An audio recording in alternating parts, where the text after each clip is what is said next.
এই বেচটোত মই মোৰ বাই জয়েন কৰিছে, মোৰ নিজৰ যিজনী বা এই বায়ো এই কোৰ্সটোত জয়েন কৰিছে, তাইও থাকিব উইথ মোৰ ফেমিলি মেম্বাৰ কেবাজনো থাকিব আৰু কেবাজনো থকাৰ ফলত মই আপোনালোকক 100% দিবলৈ বাধ্য হৈ গলো আৰু মই বিচাৰো যে যিটো মই কৰো সেইটো আপোনালোককো শিকাব বিচাৰিছো।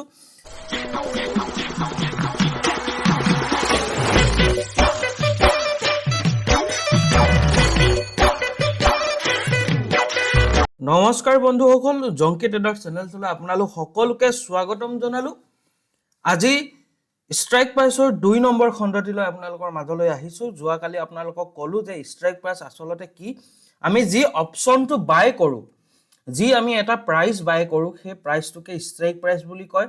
আৰু বেংক নিফটিৰ ক্ষেত্ৰত সেই প্ৰাইচটো 100 পইণ্টৰ মূৰে মূৰে থাকে আৰু নিফটি 50ৰ ক্ষেত্ৰত 50 পইণ্টৰ মূৰে মূৰে থাকে। এতিয়া মেইন প্ৰশ্নটো হ'ল যে ঠিক আছে, যোৱাকালি আপুনি কৈছিলে যে বেংক নিফটি এতিয়া চলি আছে, ধৰক এতিয়া চলি আছে 41,499, ইয়াৰ ৰাউণ্ড ফিগাৰটো কিমান হ'ল 41,500। ঠিক আছে, এতিয়া ইয়াত আছে 41,600, ওপৰলৈ আছে ষ্ট্ৰাইক প্ৰাইচ 41,700ও আছে, 41,800ও আছে আৰু এই তললৈ আছে যে 41,400, 41,300 আৰু ইয়াত আছে 41,200। এতিয়া কথা হ'ল যে আমি এতিয়া ল'ম কোনটো? আমি এতিয়া আপুনি যে ইমানকৈ ষ্ট্ৰাইক প্ৰাইচ দেখাই দিছে, আমি এতিয়া আমাৰ ধৰক বুলিশ ভিউ মাৰ্কেট ওপৰলৈ যাব, যিহেতু আমি এতিয়া এইটোৱে ল'ম নে এইটোৱে ল'ম নে এইটোৱে ল'ম নে এইটোৱে ল'ম বা এইটোৱে ল'ম বা ইয়াৰ মাজৰ ডিফাৰেন্সটো কি? আৰু ঠিক তেনেকৈ নিফটি 50ৰ ক্ষেত্ৰত 50 পইণ্টৰ মূৰে মূৰে একেই হ'ব আৰু CE ক্ষেত্ৰত কি হ'ব বা PE ক্ষেত্ৰত কি হ'ব, এই সকলোবিলাক বস্তু বেলেগ বেলেগ হয়। মই আপোনালোকক আজি এই ভিডিঅ'টোত মাত্ৰ CE ক্ষেত্ৰত ষ্ট্ৰাইক প্ৰাইচ কেনেকুৱা ধৰণৰ হয় আৰু কি হ'ব সেইয়াকে মই আপোনালোকক দেখাবলৈ চেষ্টা কৰিম। প্ৰথম আমি ইন কেছ অফ CE, আমি CE ক্ষেত্ৰত কি হ'ব, যদি বুলিশ ভিউ হয় 41,499 বৰ্তমান চলি আছে, ইয়াক আমি কি ধৰিব পাৰো 41,500। মানে এনেকুৱা, মই ৰাউণ্ড ফিগাৰ কেনেকৈ ধৰিব আৰু এবাৰ আপোনাক কৈ দিব বিচাৰিছো। যিহেতু 100 পইণ্টৰ মূৰে মূৰে ৰাউণ্ড ফিগাৰটো আছে, যেতিয়া আমি এনেকুৱা ধৰক 45 আছে, 45 হলে মানে কি হ'ব 41,445 আছে, ইয়াৰ ৰাউণ্ড ফিগাৰটো কি হ'ব 45 মানে 50ৰ তলতত আছে, 50ৰ ওপৰত হলে আমি 500লৈ গুচি যাম আৰু 50ৰ তলতত হলে 41,400 আমাৰ ATM হ'ব। এতিয়া আমি হ'ল যে টাইপছ অফ ষ্ট্ৰাইক প্ৰাইচ কেই প্ৰকাৰ আমি গম পালো, ATM, ITM, OTM। এতিয়া 2 নম্বৰ কথাটো হ'ল যে এতিয়া ATM, OTM ইয়াৰ মাজত ডিফাৰেন্সটো কি, বা আমি এতিয়া যে ইমানকে পাই গলো, আমি এতিয়া চলি আছে 41,900 চলি আছে আৰু চলি থকাৰ পিছত এই প্ৰাইচটো চলি থকাৰ পিছত এতিয়া আমাৰ ভিউটো হ'ল ওপৰলৈ যাব। আমি যিহেতু CE ক্ষেত্ৰত মই গোটেই মাৰ্কেটখনত আপোনালোকক বুজাব বিচাৰিছো, CE ক্ষেত্ৰত এতিয়া বুজাব বিচাৰিছো, এতিয়াতো ইয়াত ঢেৰ আছে ন, 41,500 আছে, 41,600 আছে, মানে 41,700 আছে। আমি কোনটো কিনিম? এতিয়া মেইন কুৱেশ্যনটো হ'ল সেইটো। এতিয়া আমি এই কথাটোৱে বুজিম। তাৰ আগত মই এটা ইম্পৰ্টেণ্ট নটিচ আপোনালোকক দি দিছো, 18, 19 আৰু 20 ফেব্ৰুৱাৰীত দুলিয়াজানত অনুষ্ঠিত হ'ব জংকি ট্ৰেডাৰ অফলাইন কোৰ্সৰ 5 নম্বৰ বেচটো, যাৰ আপোনাৰ ফিজটো হ'ল 35,000, ৰেজিষ্ট্ৰেশ্যন ফিজ হ'ল 5,000। অলৰেডি বহুকেইটা চিট বুক হৈছে আৰু 2টা চিট আমাৰ আৰু বাকী আছেগৈ আৰু মৰ্ণিঙো আজি বুকিং কৰিছে। যিসকলে বুকিং কৰিলে তেওঁলোকক মই এই বেসিক ভিডিওবিলাক শিকি আহিবলৈ অনুৰোধ জনালো, যিহেতু এদিন আপোনালোকক শিকামে আৰু যদি ভাবে কিছুমানে অনাগত দিনত যদি শিকিম বুলি ভাবে তেনেহলে আমি এটো ক'ব নোৱাৰো, কিন্তু ইয়াৰ নেক্সট বেচ যিটো হ'ব তাৰ ফিজটো হ'ব 54,000। আপোনালোকে যদি পাৰে এইটো বেচত জয়েন কৰক, এইটো বেচ আমাৰ খুব এটা সুন্দৰ হ'ব আৰু এই বেচত আমি এক্সট্ৰাকে যথেষ্টখিনি বস্তু দিবলৈ আমি ৰেডি হৈ আছো। এই বেচটোক আমি স্পেশালি চাব বিচাৰিছো, যিহেতু এই বেচটোত মই মোৰ বাই জয়েন কৰিছে, মোৰ নিজৰ যিজনী বা হে বায়ো এই কোৰ্সটো জয়েন কৰিছে তাইও থাকিব উইথ মোৰ ফ্যামিলি মেম্বাৰ কেবাজনো থাকিব আৰু কেবাজনো থকাৰ ফলত মই আপোনালোকক 100% দিবলৈ বাধ্য হৈ গলো আৰু মই বিচাৰো যে যিটো মই কৰো সেইটো আপোনালোককো শিকাব বিচাৰিছো আৰু মই যি ধৰণে প্ৰত্যেক দিনে ট্ৰেড কৰি কৰি প্ৰফিট কৰো আপোনালোকেও সেই আৰু মই যি ধৰণে প্ৰত্যেক দিনে ট্ৰেড কৰি কৰি প্ৰফিট কৰো আপোনালোকেও সেই ট্ৰিকটো শিকিব সেই দিনাখনে সেই ফৰ্মুলাটো আপোনালোকে সেই দিনাখনে শিকিব যদি আপোনালোকে ৰেজিষ্ট্ৰেচন কৰা নাই এতিয়া ৰেজিষ্ট্ৰেচন কৰি লওক পিছত সিট ফুল হলে মই আপোনালোকক লব নোৱাৰিম আৰু আমি ভাল পাম যে 5 জন হৈ যোৱা লগালগ আমি ক্লোজিং কৰিম কাৰণ যেহেতু তাৰ পিছৰখিনি আপোনালোকে 54000 দিব লাগিব তাৰ পিছতে লগালগ আমি নতুন ডেট ৰিলিজ কৰি দিম আপোনালোকে তালে গুছি যাব লাগিব ধন্যবাদ থাকিল এতিয়া আহিছো আমি ষ্ট্ৰাইক প্ৰাইচৰ কি লম এতিয়া এট দা মনি কি হয় ইন দা মনি কি হয় আৰু আউট অফ দা মনি কি হয় আমি তাৰ বিষয়ে জানিব বিচাৰিম এতিয়া মই আপোনাক একেবাৰে সহজ সৰল ভাষাত মই কৈ দিছো ইন কেস অফ CE মানে আমাৰ বুলিশ ভিউ মাৰ্কেট উপৰলৈ যাব বুলিশ ভিউ হৈ গল মাৰ্কেট উপৰলৈ যাব ইয়াৰ পৰা মাৰ্কেট উপৰলৈ যাব এতিয়া আমাৰ কি প্ৰাইস লম এতিয়া ৰাউন্ড ফিগাৰ যে স্ট্ৰাইক প্ৰাইস থাকে সেই কথাটো আমি শিকি আহিলো এতিয়া আমি গম পাম যে ইয়াত স্ট্ৰাইক প্ৰাইস আছে 41500 আছে 41600 টো আছে 41700 আছে 41400 41300 41200 এইগিটা স্ট্ৰাইক প্ৰাইস হয় আৰু বৰ্তমান চলি আছে এটো বৰ্তমান যেহেতু এটো চলি আছে 41500 মই আপোনালোকক ক'ব বিচাৰো যে ATM কি ATM হল এট দা মানি মানে কি বৰ্তমান যিটো প্ৰাইস চলি আছে হেতুকে ATM বুলি কয় মানে বৰ্তমান কি প্ৰাইস চলি আছে বৰ্তমান চলি আছে 41499 আৰু ইয়াৰ ৰাউন্ড ফিগাৰটো কি হ'ব কি হেতু আমি 100 পইণ্টৰ মুৰে মুৰে ধৰিব লাগিব এটো হয়তো যদি 41440 হলটিন তেতিয়া আমাৰ 41400 ATM হল হয় কিন্তু এতিয়া কিমান আছে এতিয়া আছে 41499 মানে 500 নহয় জানো এই 500 জিটো স্ট্ৰাইক প্ৰাইস বৰ্তমান চলি আছে বা জিটো প্ৰাইস বৰ্তমান বেংক নিফটিত চলি আছে তাক যদি আমি ৰাউন্ড ফিগাৰ কৰো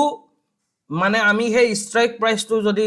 চাও সেই স্ট্ৰাইক প্ৰাইসটোকে আমি এট দা মনি অৰ্থাৎ ATM বুলি কওঁ এতিয়া আমি ATM মানে কি গম পালো এতিয়া 2 নম্বৰ কথাটো আহিলো যে ATM যদি গম পালো এতিয়া আমাক লাগে ITM মানে কি ITM মানে কি একেবাৰে খুব সহজ সৰল ভাষাত যদি মই ক'বলৈ যাও ITM মানে হল ইন দা মানি মানে অৰ্থ কি মানে হল যে ITM মানে হল যে জিটো প্ৰাইস বৰ্তমানৰ লৈকে জিটো প্ৰাইস হৈ গৈছে ইতিমধ্যে হৈ গৈছে মানে কি past tense যদি আমি ক'বলৈ যাও গ্ৰামাৰৰ ক্ষেত্ৰত যেনেকে past tense আৰু ইয়াৰো স্ট্ৰাইক প্ৰাইসৰ ক্ষেত্ৰত আমি past tenseতে যাম জিটো বস্তু অলৰেডি হৈ আহিছে যেনেকে এতিয়া বৰ্তমান চলি আছে 41499 400 টো অলৰেডি চলি আহিছে 300 অলৰেডি চলি আহিছে 41200 এটো বৰ্তমান চলি আহিছে এটো চলি আহিছে এটো চলি আহিছে এটো বৰ্তমান চলি আছে হেতু কাৰণে হি হল ATM আৰু জুন গিটা ইতিমধ্যে একদম প্ৰথমৰ পৰাটো এইগিটা চলি আহি গল এইগিটা অলৰেডি ক্ৰস হৈ গল চলি আহিলে নহয় জানো সেইবাবে তাক ITM বুলি কয় জিটো প্ৰাইস বৰ্তমান চলি আছে তাক ATM বুলি কয় জিটো প্ৰাইস চলি আহিলে এতিয়া মাৰ্কেটখন আপুনি চাব এতিয়া মই সহজ এনেকে ক'ব যাও এতিয়া মাৰ্কেটখন এটো এই প্ৰাইস খিনিটো অলৰেডি চলি আহিছে নহয় জানো এইখিনি past tense হৈ গল এতিয়া এইখিনি আমাৰ কি প্ৰেজেন্ট হল নহয় জানো এইখিনি past হৈ গল যিহেতু এই প্ৰাইস খিনি চলি আহিছে মানে অতিক্ৰম কৰি আহিলে সেইবাবে এই পাস খিনি এই প্ৰাইস খিনি বা ইয়াৰ স্ট্ৰাইক প্ৰাইস যেহেতু 100 পইণ্টৰ মুৰে মুৰে থাকে এইগিটা কোৱা হয় ITM in the money ATM মানে গম পালো এট প্ৰেজেন্ট চলি থকা ষ্ট্ৰাইক প্ৰাইচটোক ATM বুলি কয় ITM মানে গম পালো যিটো প্ৰাইচ ইতিমধ্যে চলি আহিছে এতিয়া আমি যাম what is OTM OTM মানে কি out of the money একদম সহজ ভাষাত মই বুজাবলৈ চেষ্টা কৰিছো এটা বৰ্তমান এটো চলি আছে এটো হল 441 341 200 41 600 41 700 41 800 এনেকৈ চলি গৈ থাকিব বৰ্তমান কি চলি আছে 41500 আমি এটো গম পাই গলো যে ATM আৰু এইখিনি তললৈ যিমানে গৈ থাকিব এইখিনি কি হল ITM because of এইখিনি ইতিমধ্যে চলি আহিছে আৰু যিটো প্ৰাইচ ইন ফিউচাৰ মানে ভৱিষ্যতে যাব বা যিটোলে আমি গৈ আছো এতিয়া আমাৰ ভিউটো কি আছিল আমাৰ ভিউ আছিল বুলিশ ভিউ নহয় জানো আমি এতিয়া কি লম CE লম CE আমি কি লম এট দা মনি লব পাও ITM লব পাও আৰু OTM লব পাৰো আৰু OTM মানে কি হল G2 in future গৈ আছে এতিয়া বৰ্তমান প্ৰাইচটো আছে 41499 গৈ আছে কোলে 41600 গৈ আছে কোলে 41700 গৈ আছে কোলে 41800 যি কিটা প্ৰাইচ হলে গৈ আছে বা ইন ফিউচাৰ মানে ভৱিষ্যত দিনত তালে গৈ আছে বা যাব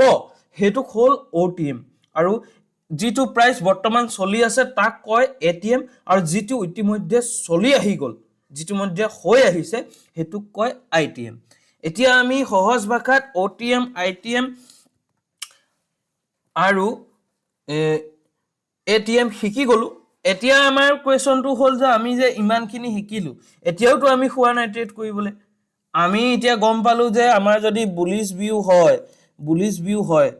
আমাক ধৰক বুলিশ ভিউ হল আমি কি লম ATM ও লব পাৰিম ITM ও লব পাৰিম OTM ও লব পাৰিম এতিয়া স্যাৰ এক্স্যাক্টলি কক যে আপুনি যে কৈ আছে এতিয়া লম কোনটো OTM লম নে ATM লম নে ITM লম কোনটো লম যদি এটোৱে লও বা এটোৱে লও ইয়াৰ ডিফাৰেন্স কি ই কিয় ইয়াক ভাগ কৰা হৈছে ইয়াৰ ডিফাৰেন্সটো কি ইয়াৰ পিছৰ ভিডিওটো আমি নেক্সট ভিডিওটোত মই আপোনাক এইখিনি বুজাব বিচাৰিম কিন্তু সেম ঠিক হেইদৰে এইবাৰ কিন্তু আমাৰ লাইকৰ টাৰ্গেটটো অলপ বাঢ়িব লাইক যদি 30 টা নাহে কমেন্ট যদি 10 টা নাহে ইয়াৰ আমি কি চুজ কৰিম আৰু ইয়াৰ মাজত ডিফাৰেন্স কি সকলো তথ্য মই দিব নিবিচাৰো যদি আপোনালোকে লাইক কৰে তেতিয়াহে 30 টা মিনিমাম লাইক লাগিব তেতিয়াহে মই ভিডিওটো ইয়াৰ পৰা